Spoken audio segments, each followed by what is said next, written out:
আরে মিয়া সাহেব আগে অন্য মৌলবীরা কইতো আব্বাসী কথায় কথায় কাফের বলে, এখন বুঝতেছে কেন কথায় কথায় কাফের বলতো। কাফের কিন্তু কাফের বলে, মুসলমান কিন্তু কাফের বলে, ঠিক না?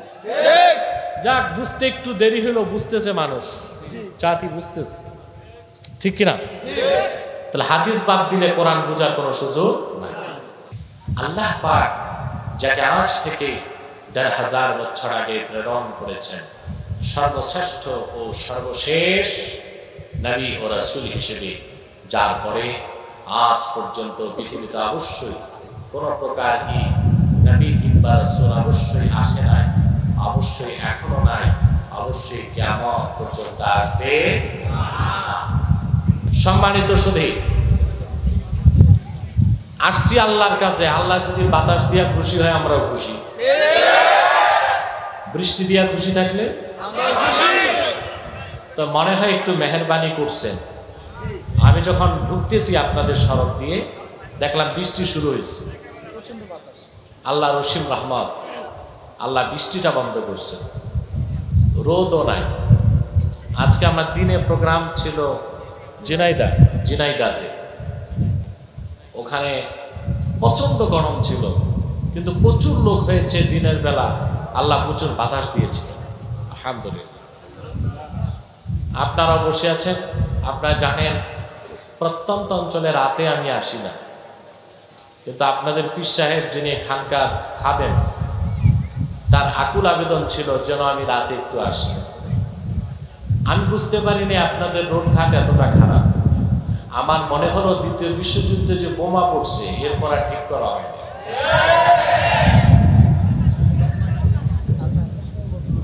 আসতে খুব কষ্ট হয়েছে আমার, তো আল্লাহর দয়া ছিল আসতে পেরেছি।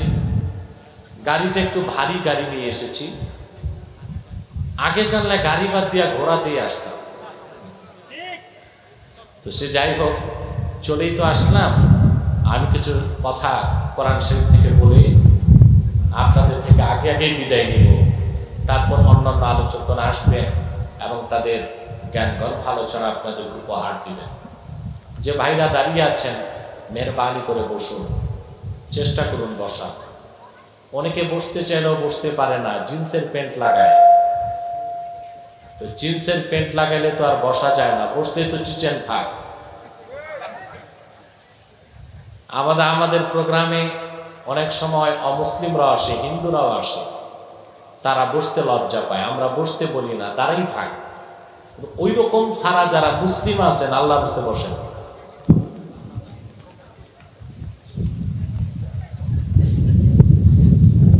সম্মানিত সুধী, আল্লাহর কোরআনের মাহফিলে এসেছেন। এখানে আসার পেছনে পার্থিব জাগতিক সামাজিক রাজনৈতিক কোন স্বার্থ আমাদের নেই, আছে? বৃষ্টি হচ্ছে, আল্লাহ যদি বৃষ্টি দেন, বাড়ায়া দেন, করার তো কিছু নাই। উনি যেভাবে খুশি আমরা ওভাবেই। যদি বৃষ্টি দেন মাহফিলটা পণ্ড হয়ে যায়, ওটাও বেইনসাফ হবে না, ইনসাফ হবে। আর যদি বৃষ্টি না দেন, ওটা হবে ইহসান। আমরা দেখব তিনি ইনসাফ করেন না ইহসান করেন। কি বলেন? আল্লাহুম্মা সাল্লি ওয়া সাল্লিম আলা সাইয়্যিদিনা মুহাম্মাদিন নূরিল্লাহি রাহমাতিল লিল আলামিন ওয়া আলা আলিহি ওয়া সাহবিহি আজমাইন। আল্লাহুম্মা তাকাব্বাল মিন্না দুআআনা হাওয়ালাইনা ওয়া লা আলাইনা। আল্লাহুম্মা ইন্না নাস্তাঈনুকা ওয়া নাস্তাগফিরুকা ওয়া নাসআলুকা বিইজ্জাতিকা ইয়া আল্লাহ। বলেন আল্লাহুম্মা আমিন। আমিন। আমরা এখানে এসেছি শুধুমাত্র আল্লাহ তার রাসূলের সন্তুষ্টি অর্জন করার জন্য। এখানে আসার পেছনে পার্থিব জাগতিক রাজনৈতিক কোনো স্বার্থ নেই। যারা এসেছি ইহকালীন কল্যাণ পরকালীন মুক্তির জন্য এসেছি। এই মাহফিলে আসার সাথে সাথে, যেহেতু মাহফিলটা আল্লাহর কোরআন কেন্দ্রিক মাহফিল, জিন্দেগীর সমস্ত সগীরা গুনাহ আল্লাহ মাফ করে দিয়েছে। আপনারা খুশি না বেজার? বলবেন তো কবিরা গুনার কি হবে? কবিরা গুনাহ বড় না? আরে ঠিকটাও ঠিক মতো বললেন না। বাতাসে কথা বলা যাচ্ছে না, আপনাদের কানগুলো খুলতে হবে। এই কান না, মনের কান। সগীরা মাফ হইলে কবিরা তো মাফ হবে না, তো কি হবে? কারণ কিতাবে এসেছে ওয়ালা তুকাফফারু সাইয়্যাতু মিনাল কাবাইর ইল্লা বিত-তাওবা, তওবা ছাড়া কবিরা গুনাহ মাফ হয় না। কিন্তু খুবই আশ্চর্য হবেন, কোরআন শরীফের মাহফিলে বসলে কবিরা গুনাহ মাফ হতে পারে। কিভাবে? বিদায় লগ্নে আল্লাহর কোরআনকে সামনে রেখে দুটো হাত যখন পেতে দিবেন মহান আল্লাহর কাছে, সারা জীবনের গুনার কথা মনে করে যদি আল্লাহর কাছে আত্মসমর্পণ করে 2 ফোঁটা চোখের পানি ছেড়ে দিতে পারেন, জিন্দেগির সব কবিরা গুনাহগুলো আল্লাহ তাআলা মাফ করে দিবেন। এতে আমরা খুশি না বেজার? বেশি না কম? ঠিকই তো আছে মাইকম্যান, মোটামুটি। ইকো দিও না, সাউন্ড একটু বাড়বে হরেনে। হ্যাঁ, আমি আবারও বলছি, অমুসলিমরা বসতে চায় না লজ্জায়, হিন্দুরাও বসতে চায় না লজ্জায় ওয়াজ শুনে। ওই রকম সারা যারা আছো আল্লাহর হস্তে বসো।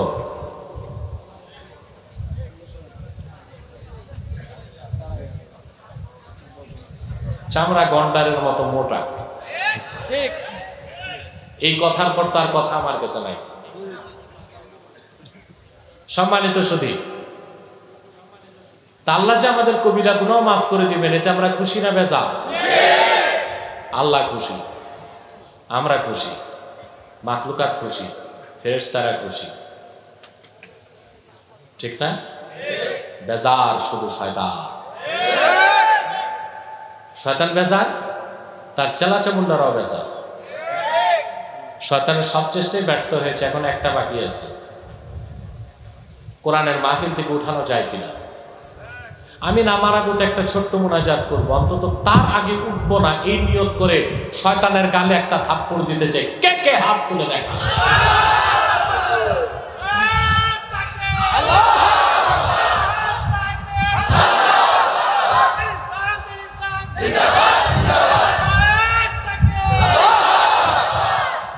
আল্লাহ কবুল করুন, আল্লাহ মঞ্জুর করুন। আল্লাহ পাক কোরআন কারীমে ইরশাদ করেছেন, وَنَزَّلْنَا عَلَيْكَ الْكِتَابَ تِبْيَانًا لِكُلِّ شَيْءٍ وَهُدًى وَرَحْمَةً وَبُشْرَى لِلْمُسْلِمِينَ। মুহাম্মদ সাল্লাল্লাহু আলাইহি ওয়াসাল্লাম, আমি আপনার উপরে কিতাব কোরআন কারীম অবতীর্ণ করেছি, তিবয়ানান লিকুল্লি শাই, সব কিছু সুস্পষ্ট ব্যাখ্যা হিসেবে। বলেন সুবহানাল্লাহ। সব কিছু সুস্পষ্ট ব্যাখ্যা হিসেবে। ওয়া হুদা ওয়া রাহমা ওয়া বুশরা লিল মুসলিমিন, আর পৃথিবীর সকল মুসলমানের জন্য কোরআন হচ্ছে হেদায়েতকারী, রাহমাত, সুসংবাদের বাহন। সুবহানাল্লাহ বলবেন। ভালো করে বুঝেন, কোরআন কারীম আল্লাহর শ্রেষ্ঠ কুদরত, আল্লাহর হাবিব নূর নবীজি মুহাম্মদ সাল্লাল্লাহু আলাইহি ওয়াসাল্লামের শ্রেষ্ঠ মুজিজা কোরআন। এটা শুধু মুসলমানের কল্যাণে আসে নাই, এসেছে গোটা বিশ্ব মানবতার মুক্তির জন্য। এজন্য কোরআনকে আল্লাহ বলেছেন হুদাল লিন-নাস। কি বলছেন?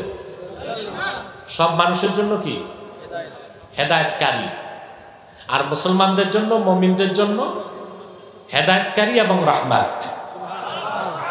তার মানে কাফের মুশরিক অবিশ্বাসীর জন্য রহমত না, তাদের জন্য হেদায়েতকারী, তাদের জন্য কি? আর মুমিনের জন্য হেদায়েতকারী এবং রহমত। সুবহানাল্লাহি বিহামদিহি।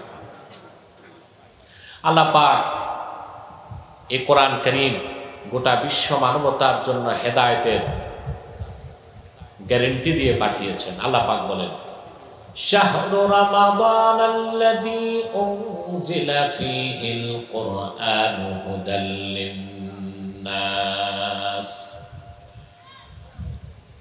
রমজান মাস, যে মাসে কোরআন নাজিল হয়েছে, হুদাল লিন্নাস, এ কোরআন পৃথিবীর সকল যুগের, দেশের, বর্ণের, বংশের মানুষের জন্য হেদায়েতকারী,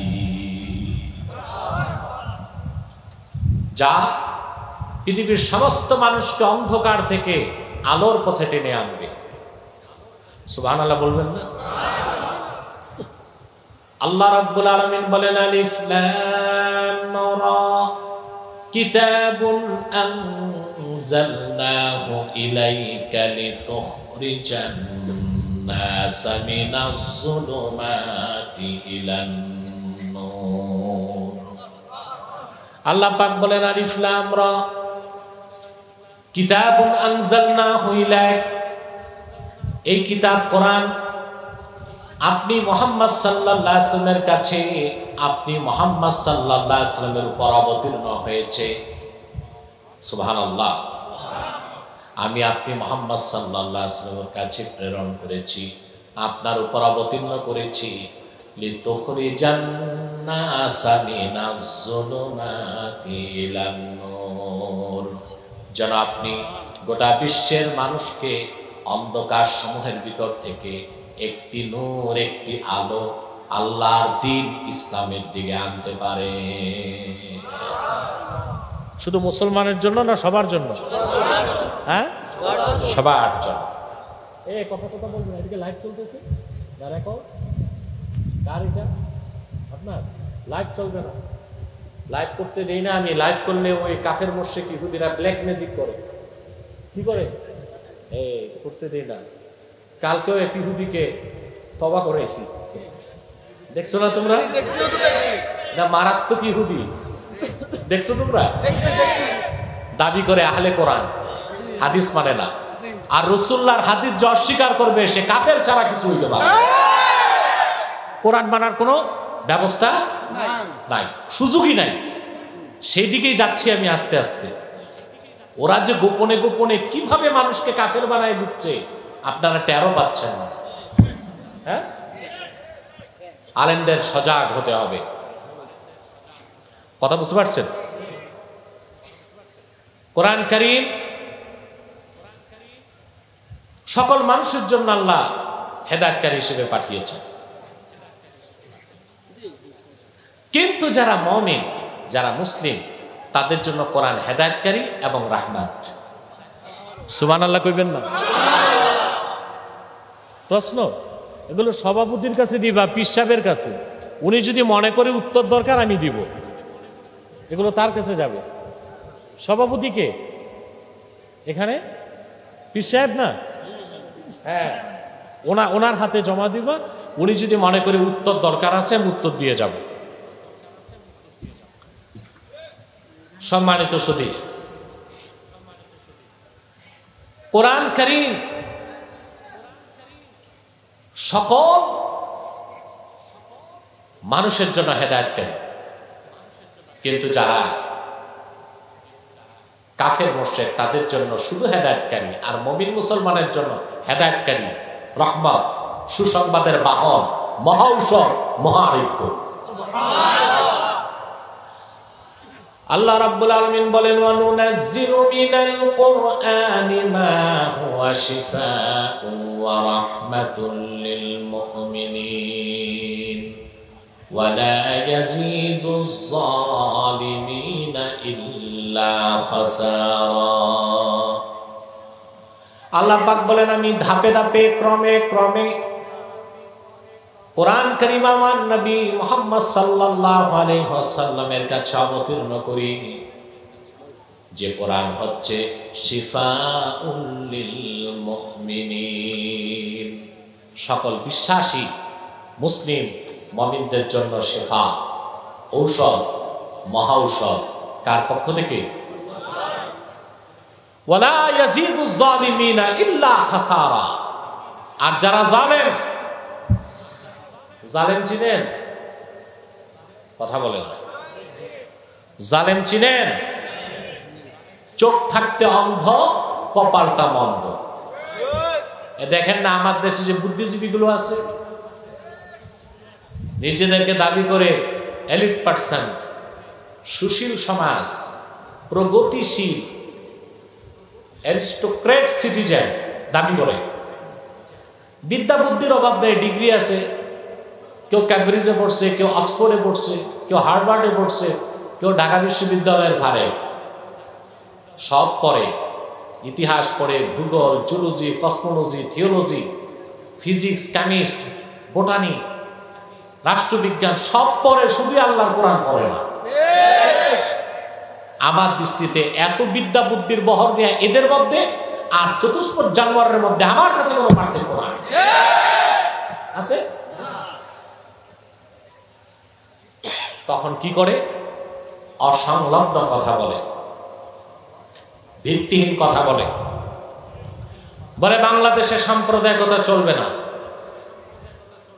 তো ইসলামী হুকুমত কায়েম হলেই তো অসাম্প্রদায়িক রাষ্ট্র করা সম্ভব।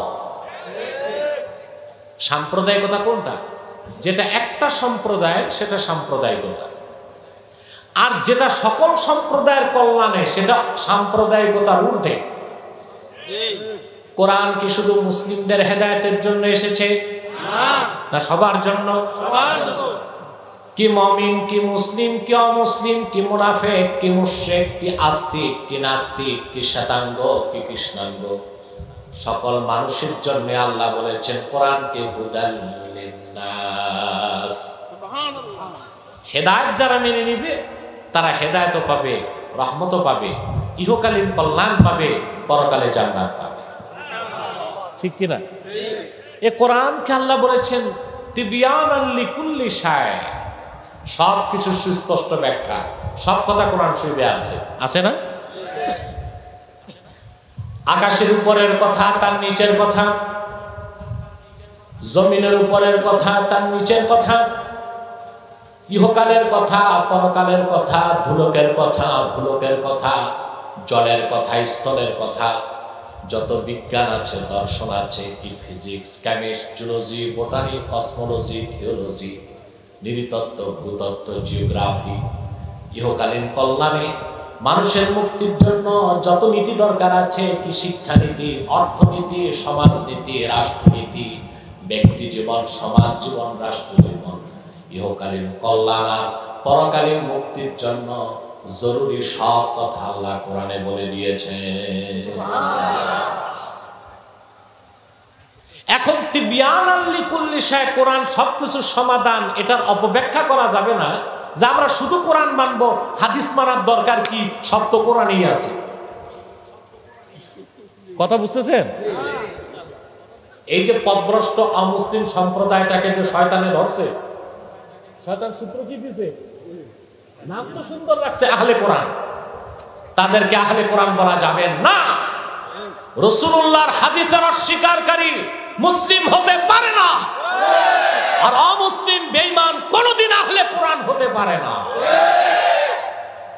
পারে? সম্ভব? আপনি হাদিস বাদ দিলে কোরআন শরীফের বুঝবেন কেমনে? হাদিস বাদ দিলে তো আল্লাহর কোরআন বুঝবেনই না, ইসলামের অস্তিত্বই তো থাকবে না। আমি একটা উদাহরণ দিই, কথা বলেন। দেখেন, ঈমানের পরে, কালেমার পর ইসলামের মূল ভিত্তি কি? সালাত, নামাজ। এই নামাজের কথা কোরআনে আছে না? ৮০ বারের মতো। কিন্তু ফজরের ফরজ 2 রাকাত, যোহর 4, আসর 4, মাগরিব 3, এশা 4, এই রাকাতগুলোর কথা আল্লাহর কোরআনে কোথাও নাই। এই যে আহলে কোরআন দাবিদার যারা হাদিস অস্বীকার করে, মুনকিরুল হাদিস, এই ফিতনাটা এখন না, এটা শুরু হয়েছে সাহাবায়ে কেরামের জমানায়। কথা বুঝতেছেন? কি বলো? ডিস্টার্ব করো কেন? কি বলো? হ্যাঁ, প্রশ্ন? আমি বলছি সভাপতিকে দিতে, বুঝি না। কুষ্টিয়া? আচ্ছা আচ্ছা আচ্ছা, ভালো আছো তুমি? বসো, এখানে বসতে দাও। সম্মানিত শুধু আল্লাহ তো টাইম দিছে, আমরা খুশি না? বৃষ্টি উকি দেয় চলে যায় নাকি? অন্ধকারে তো লাইটও কম, আমি দেখি না তোমরা হাসো না কান্দো না, থাক এটা থাক। বলতেছি বারবার বৃষ্টি উকি দেয় চলে যায়, ঠিক না? দেখি না আল্লাহ কতক্ষণ দয়া করেন আমাদের। নামাজের কথা কোরআনে আছে, 5 ওয়াক্ত সে কথাও কোরআনে আছে, আছে না? আকিমিস সালাতা তারাফিয়ান নাহারি ওয়া যুলাফাম মিনাল লাইল ইন্নাল হাসানাতি ইউযহিবনাস সাইয়্যাত। 5 ওয়াক্ত নামাজের কথা আল্লাহ বলে দিয়েছে। কয় ওয়াক্ত? কিন্তু ফজর 2 রাকাত, যোহর 4, আসর 4, মাগরিব 3, এশা 4, এই রাকাতের কথা কোরআন শরীফের কোথাও নাই। আছে? রাসূল করিম সাল্লাল্লাহু আলাইহি সাল্লামের জলিলুল কদর সাহাবী ছিলেন ইমরান ইবনে হুসাইন রাদিয়াল্লাহু তাআলা। নাম শুনছেন? দামেস্কের জামে মসজিদে উনি বসে আছেন।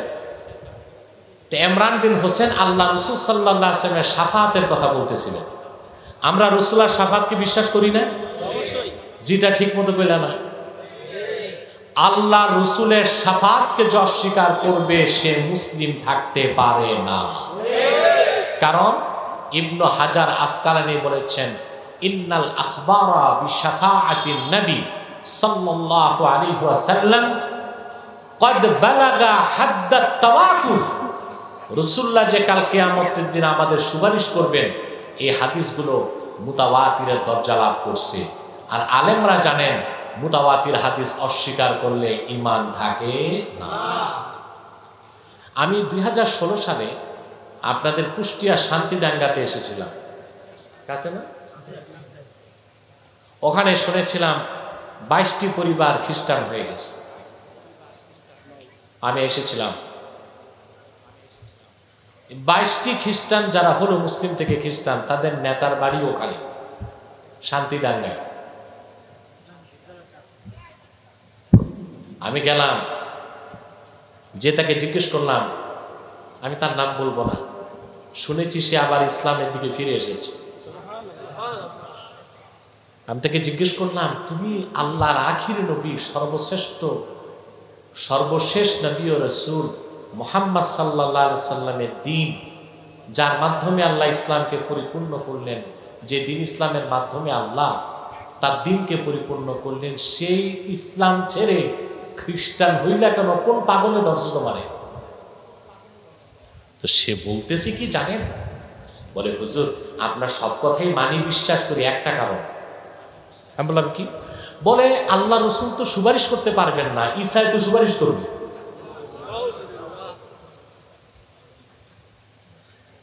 ঈসা, তার কথাটি আমার হৃদয়ে তীরের মতো বিদ্ধ হয়েছে, রক্তের ক্ষরণ সৃষ্টি করেছে। তো যারা বাংলাদেশে প্রচার করছে রাসূলুল্লাহ সুপারিশ করতে পারবেন না, তারাই তো দেখা যাচ্ছে খ্রিস্টানদেরকে ধর্ম প্রচারের সুযোগ করে দিচ্ছে। ঠিক কিনা? আমি তাকে বললাম, দেখো আল্লাহ রাসূল মুহাম্মদ সাল্লাল্লাহু আলাইহি সাল্লামই একমাত্র হাসর ময়দানে সুপারিশ করবেন। বলে এই কথা কোথায় আছে? আমি বললাম কোরআনেও আছে, বাইবেলেও আছে। আর ঈসা সুপারিশ করবে না, এটা বাইবেলে আছে, আমি দেখাই দিই। এখন বলে বাইবেলে নাই। বলছে বাইবেল আনো। ছোট্ট একটা বাইবেল নিয়ে আসছে। আমি বলি বের করো। আর বের করার সুযোগ 2.5 থেকে 3 ঘন্টা তাকে বোঝানোর পর সে তার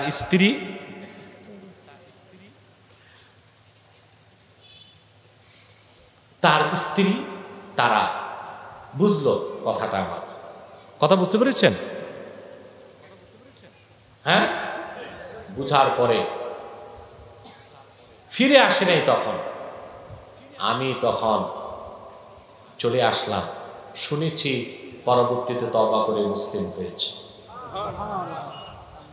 তো রাসূলুল্লাহর সাহাবী ইমরান বিন হোসেন রাদিয়াল্লাহু তাআলা তিনি শাফাতের কথা বলতেছেন। কিসের কথা?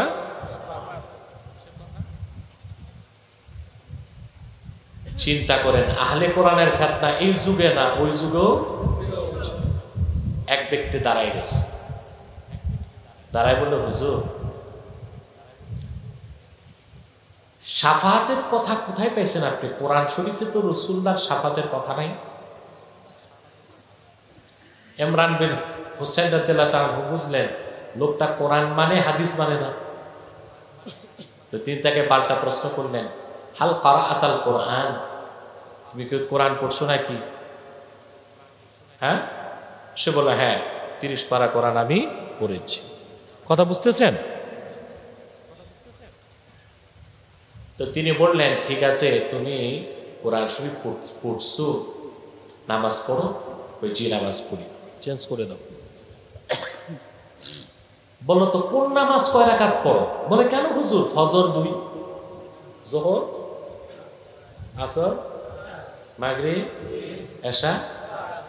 ইমরান বিন হোসেন বললেন, মিন আইনা আখাস্তা হাযা শান, কোরআনে নামাজের কথা আছে, নামাজের ওক্তের কথা আছে, ঠিক কিনা?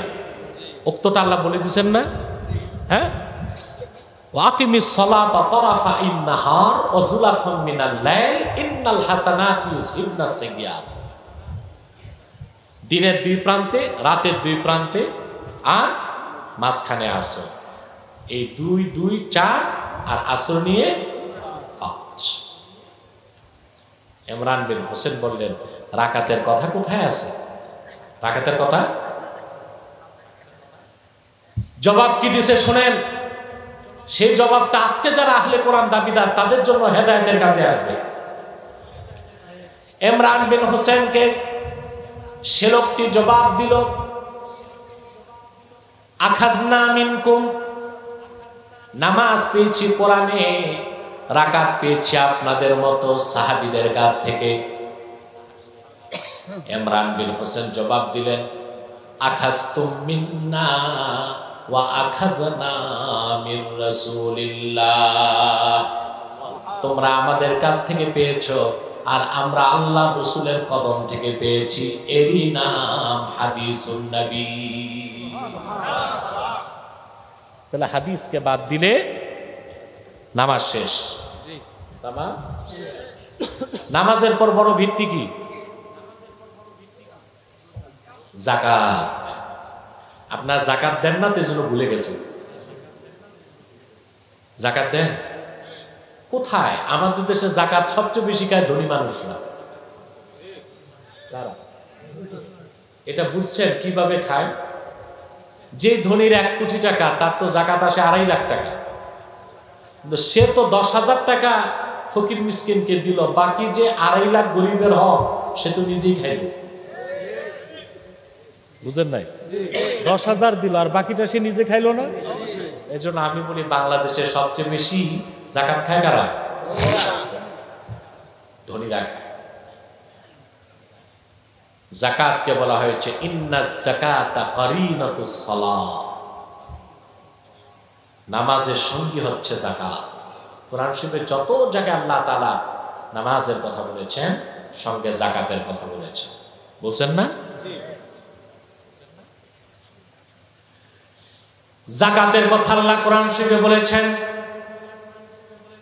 কিন্তু উটের যাকাত কি, গরুর যাকাত কি, ফসলের ওসর কি, সোনার যাকাত কত মেকদার, রূপার যাকাত কত মেকদার, নগদ টাকার কিভাবে যাকাত দিবেন, এই কথাগুলো তো হাদিসে এসেছে। তাহলে হাদিস বাদ দিলে শুধু কোরআন মানতে গেলে নামাজও যায়, যাকাতও যায়। নামাজও গেছে, তারপরে কি? হজ। তারপরে কি? ইসলামের 5টা ভিত্তির দ্বিতীয়টা কি? চতুর্থটা কি? ইমানের পর সালাত, তারপরে যাকাত, 4 নম্বরে হজ। হজের কথা আল্লাহ কোরআনে কি বলছেন? ওয়ালিল্লাহি আলান নাসি হিজ্জুল বাইতি মান ইসতাতাআ ইলাইহি সাবিলা, মানুষের উপর ওয়াজিব করা হয়েছে বাইতুল্লাহর হজ ওইসব মানুষের উপর যারা বাইতুল্লাহ পর্যন্ত পৌঁছার ক্ষমতা রাখে। এখন আপনারা বলেন হজ হয় কোন দিন?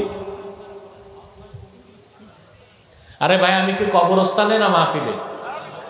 তো জানো না তোমরা হজ কোন দিন হয়? জিলহজ মাসে 9 তারিখে। 10 তারিখে তো পাথর মারা আর কুরবানি। হজের দিনটা 9 তারিখ। কয় তারিখ?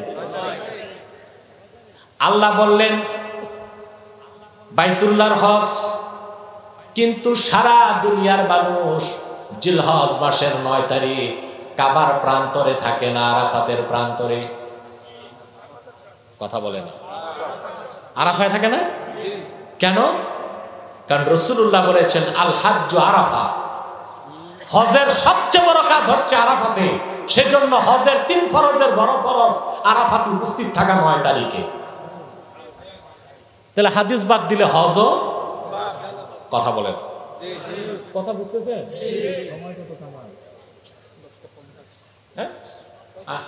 আমি বসেছি প্রায় 1.5 ঘন্টা হয়ে গেছে, আর 15 মিনিট কষ্ট করবেন না? কথা বলেন। আল্লাহ সুযোগ দিয়েছেন, আমরা আরেকটু সুযোগ নেই, কি বলেন? তাহলে হাদিস বাদ দিলে নামাজও গেছে, যাকাতও গেছে, কথা বলে না। তারপরে কি? সওম। সওমের কথা আল্লাহ কি বলছেন শোনেন।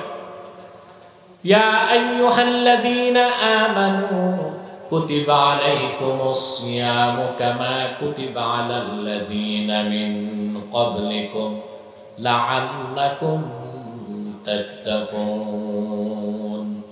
হে ইমানদারগণ, তোমাদের উপর রোজাকে ফরজ করা হয়েছে যেভাবে ফরজ করা হয়েছিল তোমাদের পূর্ববর্তী জাতিদের উপর। কথা বুঝতেছেন? রোজাকে আল্লাহ বলছেন সওম, সওমের বহুবচন সিয়াম। আবার সূরা মারিয়ামে আল্লাহ মরিয়মের ঘটনা বলতে যে বলেন হযরত মারিয়াম ঈসার মা। কার মা? ওনার ঘটনা বলতে যে আল্লাহ বলেন ঈসা আলাইহিস সালাতু ওয়াস সালামের বাবা ছিল না, মা ছিল। এজন্য ওনার দাদাও ছিল না, নানা ছিল। নানার নাম কি? ইমরান। নানার নাম কি? ইমরান। কথা বুঝতেছেন? ওই যে কালকে আহলে কোরআন দাবিদার ইহুদিটাকে ধরলাম, সে কি বলতে চায় তার কথা শুনলে তো আপনি জবাই করতেন তারে। সে হচ্ছে বাংলাদেশে যারা আহলে কোরআন দাবিদার তাদের নেতা। সে বলতে চায় মুহাম্মদ সাল্লাল্লাহু আলাইহি সাল্লাম আল্লাহর শেষ নবী, কিন্তু সর্বশ্রেষ্ঠ নবী বলা যাবে না। মানুষকে কিভাবে কাফের বানাচ্ছে। সে ঈসা রুহুল্লাহর প্রশংসা করতে যায়, সেখানে লিখছে যে আল্লাহ ঈসাকে বলেছেন মাসিহ। কি বলছেন? মাসিহের তর্জমা করছে সে পূর্ণ আত্মা। কি করছে? অথচ পৃথিবীর কোন তাফসিরে কোন অভিধানে মাসিহ অর্থ পূর্ণাত্মা লেখা হয় নাই। এখানে সে সূক্ষ্মভাবে খ্রিস্টানদের দালালি করলো। মাসাহা ইয়ামসাহু থেকে মাসে, মুবালাগা হচ্ছে ফাইলের ওজনে মাসিহ। মাসে থেকে মাসিহের অর্থ কি জানেন? মাসিহের একটা অর্থ যে বেশি তেল মালিশ করে। মাসিহের একটা অর্থ তেল মালিশ করা।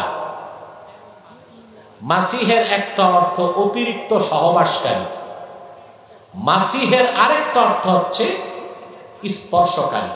ঈসা আলাইহিস সালামের মুজিজা ছিল অসুস্থের মাথায় হাত দিলে সুস্থ হয়ে যেত। সুবহানাল্লাহ। তাহলে তার মুজিজাটা প্রকাশ পেয়েছে ডাক্তারির মাধ্যমে। তাহলে মাসি অর্থ কি পুণ্যাত্মা না স্পর্শকারী? স্পর্শকারী। কিন্তু এখানে সে তরজমা ঘুরাই দিছে কেন? কাদের সুযোগ দিছে? খ্রিস্টানদেরকে। তাহলে বাংলাদেশে যারা মুনকিরুল হাদিস আহলে কোরআন দাবিদার যে গোষ্ঠী নেমেছে, নিঃসন্দেহে তারা ইহুদিদের সোলে যায়। মানুষকে গুমরাহ করার জন্য তারা মাঠে নেমেছে। কালকে যে ধরা খাইছে, আজকে আমি তো আর ফেসবুক চালাই না, আমি শুনতেছি কালকে থেকে আজকে ফেসবুকে টক অফ দ্য কান্ট্রি সবচেয়ে আলোচিত বিষয় মুহাম্মদ সাল্লাল্লাহু আলাইহি সাল্লামের এই নগণ্য গোলামের কাছে ১৫০০ বছর পরে বাংলাদেশের আহলে কোরআন দাবিদার যে অমুসলিম গোষ্ঠী, তাদের নেতার শোচনীয় পরাজয়ে সারা দেশ আনন্দ উৎসব করতেছে। আলহামদুলিল্লাহ। বাকি যে কি কাজ আরো কথা বলেছি, সেগুলো তো ভিডিওতে সব আসে নাই।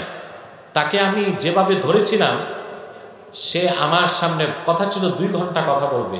কয় ঘন্টা? 2 ঘন্টা। 15 মিনিটের মাথায়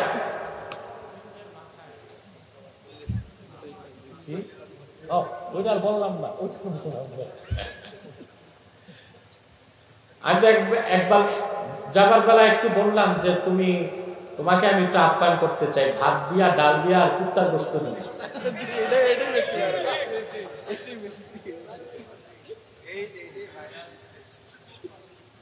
পিপাসা লাগছে, ওর তো কলিজা শুকিয়ে গেছে।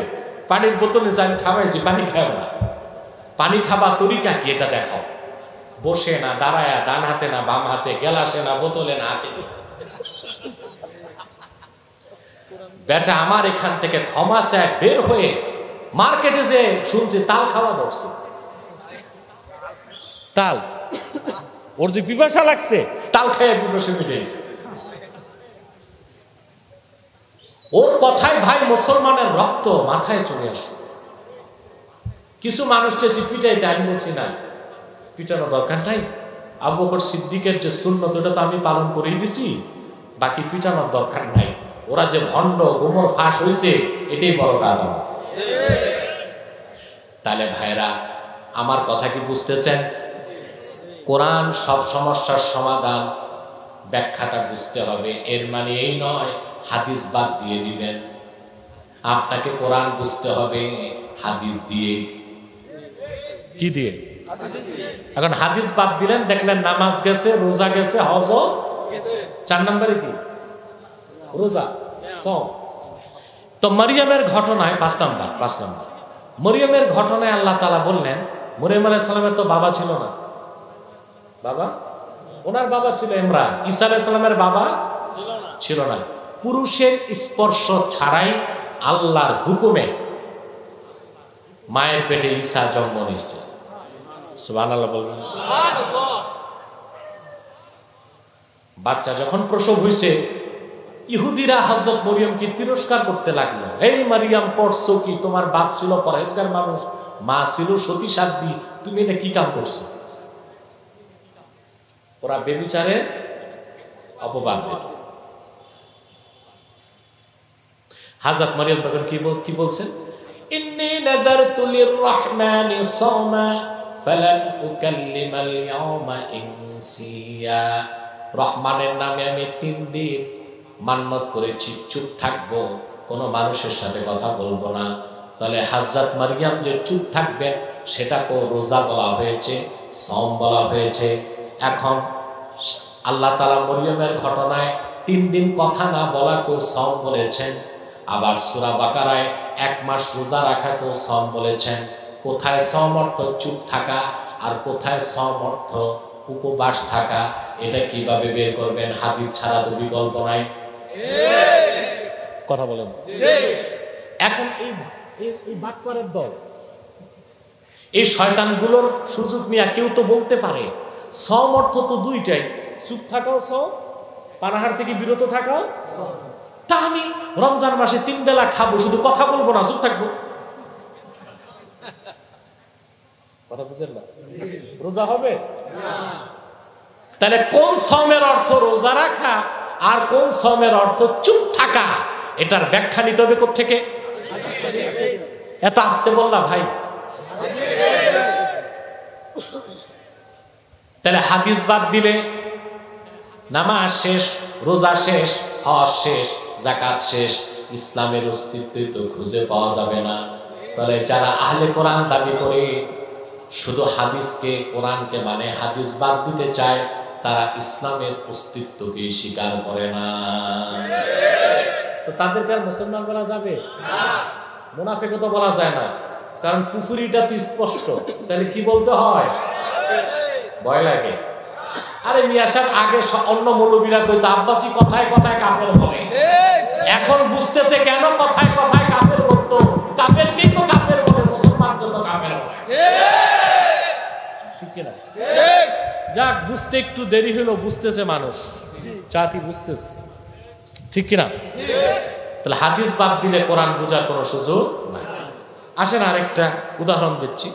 আল্লাহ তাআলা আমাদের লাইফ স্টাইল, আচ্ছা বলেন তো ভাই, জীবন চলার ক্ষেত্রে সাংসারিক জীবনে মানুষের সবচেয়ে বেশি দরকার কি? রিজিক। কথা বলেন। ঘর ছাড়া বাঁচবেন, বাড়ি ছাড়া, কথা বলেন, হসপিটাল ছাড়াও কয়েকদিন বাঁচা যাবে, না খেয়ে বাঁচা যাবে। তো সবচেয়ে দরকার কি? রিজিক। রিজিকের কথা আল্লাহ কি বলছেন? কোরআন শরীফে আল্লাহ বলে দিয়েছেন, ইয়া আইয়ুহান নাসু কুলু মিম্মা ফিল আরদি হালালান তাইয়্যিবা ওয়া লা তাত্তাবিউ খুতুওয়াতিশ শাইতান। হে মানব জাতি, তোমরা যা কিছু ভূপৃষ্ঠে হালাল এবং পবিত্র তা খাও। তো খাইতে হবে কি? শুধু হালাল না পবিত্র? জোরে বলতে হবে, হালাল এবং পবিত্র। তা হালালের মধ্যে আপনারা কি খান? মাছ, গোশত, শাক সবজি, এগুলো খান না? গোশতের ব্যাপারে আবার আল্লাহ তাআলা আরেক জায়গায় বলে দিয়েছেন, হুররিমাত আলাইকুমুল মাইতাতু ওয়াদ-দামু ওয়া লাহমুল খিনজির ওয়া মা উহিল্লা লিগাইরিল্লাহ। তোমাদের জন্য হারাম করা হয়েছে মৃত প্রাণীর গোশত, রক্ত, শূকরের গোশত এবং যা জবাই করা হয় গায়রুল্লাহর নামে। তাহলে মৃত প্রাণীর গোশত খাওয়া কি? প্রাণীটা হালাল, কিন্তু মরা হলে খাওয়া কি? এখন আপনি বলেন, আল্লাহ বললেন হালালান তাইয়্যিবা খাইতে, আর বললেন মৃত প্রাণীর গোশত খাওয়া যাবে না। আমরা কিভাবে গোশত খাই? জবাই করে গরু, তারপরে তো গোশত খাই। তো জবাই করার পর তো মরে গেল, তো এটা খাই কেমন করে? কথা বুঝে না। আল্লাহ বলেছেন মৃত প্রাণীর গোশত খাওয়া কি? তো গরু আয়না জবাই করেন না, তখন তো ওটা জিন্দা থাকে না, মরে যায়, তা খাবেন কেমনে? তা তো গোশত খাওয়া বা রাহমি আসা কইতেছে। এখন আমরা যদি হাদিস বাদ দেই, ফেকা বাদ দেই, তাহলে আমাদেরকে গরু এনে বাঁধতে হবে আর গোশত কেটে কেটে খাইতে হবে যতক্ষণ খাওয়া যায়, জিন্দা থাকতে থাকতে। গরু মরে গেছে, গোশত খাওয়া বন্ধ, এটাই করতে হয় না? জবাই করার আগের এক হুকুম, জবাই করার পরের আরেক হুকুম। এই ব্যাখ্যার জন্য হাদিস লাগবে, মহান ইমামদের ফিকহি বক্তব্য লাগবে। তাহলে পুরা কোরআন শরীফ বুঝতে হাদিস লাগবে, তারিখ লাগবে, সিরাত জানতে হবে, মাযহাবের ফকিহদের মতামত লাগবে। কথা বুঝতে পারছেন? সেজন্য আল্লাহ রাব্বুল আলামিন বলেছেন, ওয়া নাযালনা আলাইকাল কিতাবা তিবয়ানাল লিকুল্লি শাইইন ওয়া হুদাও ওয়া রাহমা ওয়া বুশরা লিল মুসলিমিন। এই কোরআন আমি মুহাম্মদ সাল্লাল্লাহু আলাইহি সাল্লাম আপনার উপর নাজিল করেছি সব কিছু সুস্পষ্ট ব্যাখ্যা হিসেবে। সেই ব্যাখ্যা দেবার অথরিটি আপনার আমার নাই। সরাসরি কোরআনের ব্যাখ্যা করার ক্ষমতা তো আবু বকর, ওমর, ওসমান, আলী, সাহাবায়ে কেরামেরও ছিল না।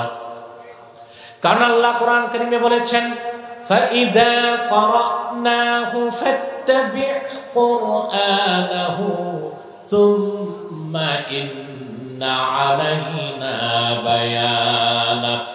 মুহাম্মদ সাল্লাল্লাহু আলাইহি সাল্লাম, যখন আপনার উপর কোরআন নাজিল হয়, আপনি শুধু শুনবেন, শুনলেই কোরআনকে আপনার সিনায় আমি আল্লাহ জমা করে দিব। আর কোরআনের যে অংশ বুঝবেন না, স্বয়ং আমি আল্লাহ সেই অংশের ব্যাখ্যা করে দিব। কোরআন শরীফের ব্যাখ্যা নিতে হবে রাসূলুল্লাহর হাদিস থেকে। কথা বুঝতেছেন? এখন আপনি হাদিস জানেন না, ফিকহ জানেন না, তারিখ জানেন না, সিরাত জানেন না, নাহু জানেন না, সরফ জানেন না, বালাগাত জানেন না, ফাসাহাত জানেন না। আপনি একজন অ্যাডভোকেট, একজন সাবেক সচিব, একজন ব্যারিস্টার। আপনি মাদ্রাসাতেও যাবেন না, ইসলামী বিশ্ববিদ্যালয়েও যাবেন না, কোন ইসলামী স্কলারের কাছে পড়বেন না, কোরআন শরীফ নিয়ে যা বুঝবেন তা কইবেন, এই অথরিটি আপনার না, এই সুযোগ। আচ্ছা ভাই বলেন তো, যারা এমবিবিএস ডাক্তার হয়, এমবিবিএস ডাক্তার 5 পাসের পর না এইচএসসি পাসের পর?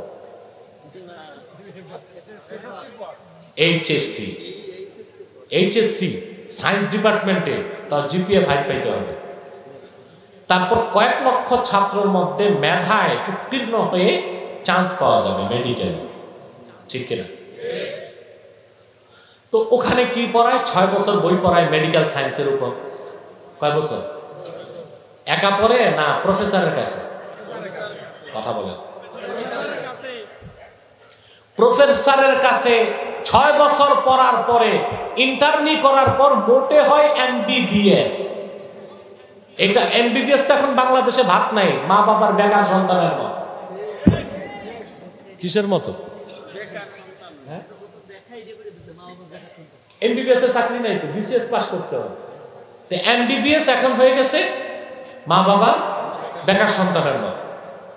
এমবিবিএস এর পর যদি আপনি বিসিএস করেন, এফসিপিএস করেন, তারপর যদি একটা সরকারি হাসপাতালে চাকরি জোটে। এখন মনে করেন আপনি ক্লাস 4 পর্যন্ত পড়ছেন, কামারের দোকানে কাজ করেন। আপনি এমবিবিএস ডাক্তারের সব বই, যেটা 6 বছর ওরা পড়ে, আপনি বাড়িতে 12 বছর গবেষণা করছেন। এরপরে আপনি শৈলকুপা একটা ডাক্তারখানা খুলে রুগী দেখা শুরু করছেন। বলেন তো ভাই, মাসে কয়টা রুগী মরবে আর কয়টা বাঁচবে?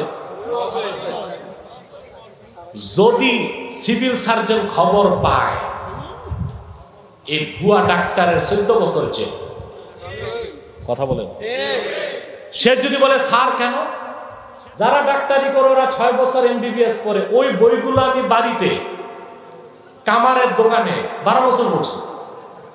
কত বছর? তা আমি তো স্কলার।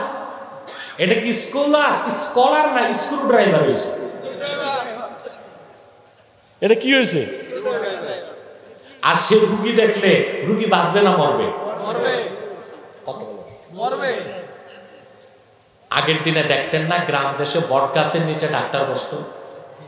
কথা বলে। আরে ভাই ঘুমাচ্ছেন? কে কে ঘুমান? হাত উঠান।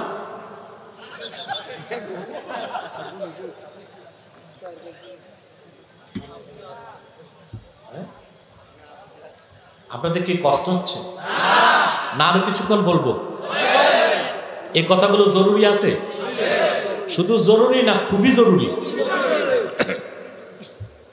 আর আপনাদের অঞ্চলে, কারণ মুনকিরুল হাদিস আহলে কোরআন দাবিদার, এই নব্য অমুসলিম সম্প্রদায়ের উৎপাদ সবচেয়ে বেশি মাগুরাতে আর কুষ্টিয়াতে। অথবা আপনাদেরকে একটু বেশি করে বুঝতে হবে না?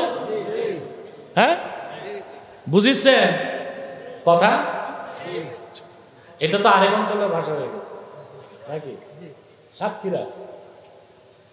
সম্মানিত সুধী, এখন এক লোক গেছে দাঁতের ডাক্তারের কাছে। ডাক্তার বসছে বট গাছের নিচে, টেবিল একখানা আছে, 3টা পায়া, একটা বাঁশ। বুঝেন কোন মার্কা ডাক্তার? স্যার আমার দাঁতে প্রচন্ড ব্যথা, একটা দাঁত তুলে দেন। বলে কত লাগবে? কই বেশি না, 10 টাকা।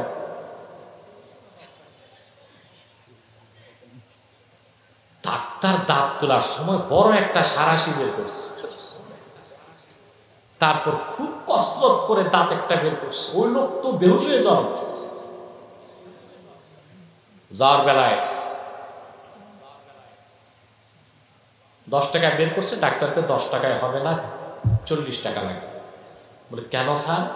বলে তোমার চিৎকারে আমার যে 3 রুগী পালাইছে। তো মোট কত?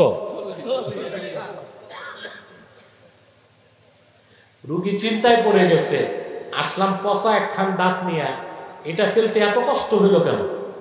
মুখ হা করে দেখে পচাটা জায়গার মতোই আছে, ভালোটাই ফেলেছে।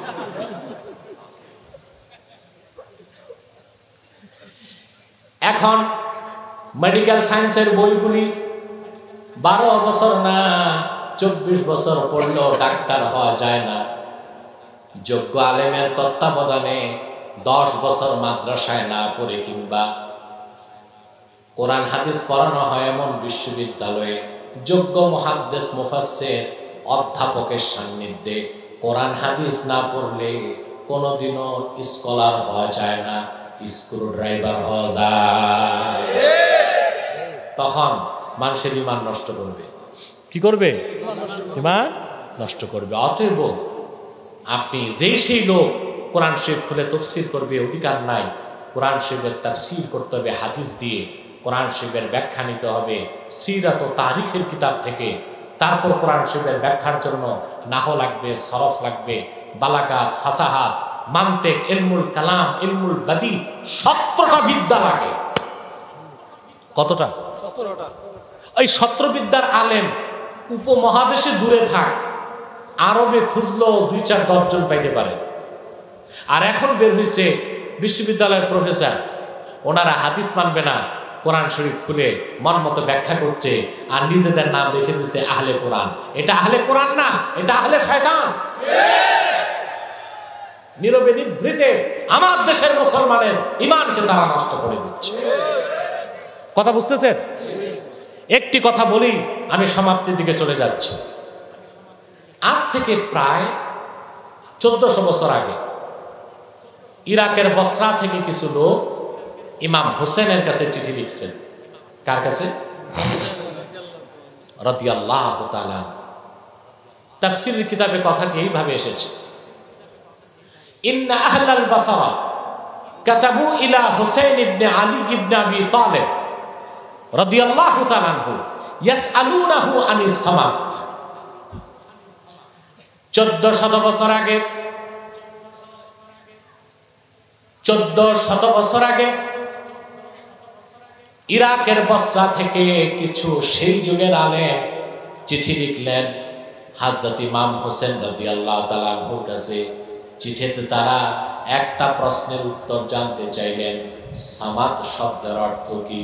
কুল হুয়াল্লাহু আহাদ আল্লাহুস সামাদ লাম ইয়ালিদ ওয়া লাম ইউলাদ ওয়া লাম ইয়াকুল লাহু কুফুয়ান আহাদ। আল্লাহ বলেছেন, মুহাম্মদ সাল্লাল্লাহু আলাইহি সাল্লাম বলুন, আল্লাহ এক, আল্লাহুস সামাদ, আল্লাহ অমুখাপেক্ষী। এখন আমরা জানি সামাদ অর্থ অমুখাপেক্ষী। 1400 বছর আগে বসরার আলেমরা জানতেন না? কথা বলে না। বসরা কোথায়? ইরাকে। ইরাক কোথায়? আরবে। ভাষা কি ছিল তাদের? জোরে বলেন। কিন্তু তারা সামাদ শব্দের অর্থ নিজেরা করার সাহস পায় নাই, চিঠি লিখছে তার ইমাম হোসেনের কাছে যে সামাদ শব্দের অর্থ আপনি করে দেন। আমাদেরকে আল্লাহ 1 ঘন্টার বেশি সময় দিয়েছেন, বৃষ্টি শুরু হয়ে গেছে, আমিও চলে যাবার প্রস্তুতি নিচ্ছি। বসেন, অধৈর্য হবেন না। জীবনের রাজনৈতিক মিছিলে যে অনেক ভিজছেন, নেতা নেত্রীর মুখের দিকে তাকায় ভিজেছেন, মুনাফিকি করে উঠবেন না, প্রয়োজনে ভিজতে ভিজতে বাড়ি যাবেন, সমস্ত গুনাহগুলো আল্লাহ তাআলা ঝরায় দিবেন। সম্মানিত শুধু বসেন। আল্লাহ মাঝে মধ্যে পরীক্ষা নেন। এত বিচলিত হচ্ছেন কেন? এত অস্থির হচ্ছেন কেন? তাহলে বসরার মানুষেরা ইমাম হোসেনের কাছে চিঠি লিখছেন, কয়টা শব্দের অর্থ জানতে? শব্দটা কি? শব্দটা কি? তো বসরার লোকের ভাষা কি ছিল? এ কালের না সেই কালের? তো তারা কেন তাফসীর করলেন না? কোন মানুষের পক্ষে আরবি ভাষা জানলেও মন গড়া তাফসীর করার সুযোগ নাই। কোরআন শরীফের ব্যাখ্যা নিতে হবে আল্লাহ রাসূলের হাদিস থেকে, কোরআন শরীফের ব্যাখ্যা নিতে হবে সাহাবা কেরামের বক্তব্য থেকে, কোরআন শরীফের ব্যাখ্যা নিতে হবে তাবিঈনদের বক্তব্য থেকে, কোরআন শরীফের ব্যাখ্যা নিতে হবে ইজমাউল মুফাসসিরিন থেকে। এটাই হচ্ছে তিবয়ানান লিকুল্লি শাইইন, সুস্পষ্ট ব্যাখ্যা। আল্লাহ আমাদেরকে কবুল করুক, মঞ্জুর করুক, বলুন আল্লাহুম্মা আমিন।